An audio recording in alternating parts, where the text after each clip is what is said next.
সকালবেলা আমার সঙ্গে নেপালের পররাষ্ট্রমন্ত্রীর কথা হয়েছে।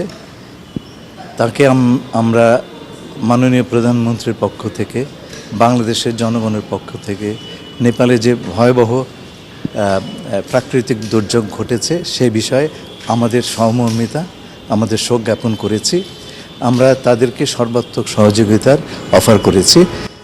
মন্ত্রী মহোদয় আমাকে বললেন যে তারা এখনও অ্যাসেস করছেন যে কী ড্যামেজ হয়েছে এবং কী ধরনের সহায়তা তাদের প্রয়োজন, এবং আজকে সন্ধ্যা কিংবা কালকের ভিতরে তিনি বিষয়ে আমাদেরকে জানাবেন।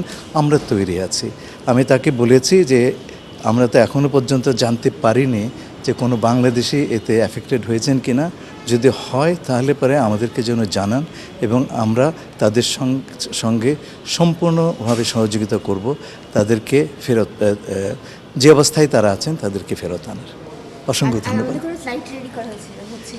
সেটা হচ্ছে ওনারা যখন বলবেন তখন তো আগের থেকে তো করা যাবে না, কিন্তু আমরা প্রস্তুত আছি। বাংলাদেশে এখনও আমরা কারো নাম পাইনি। সেখানে বেশ কিছু বিদেশি পর্যটক তারা যাচ্ছিলেন মানস সরোবরের দিকে, সেই সময় ঘটনাটা ঘটে।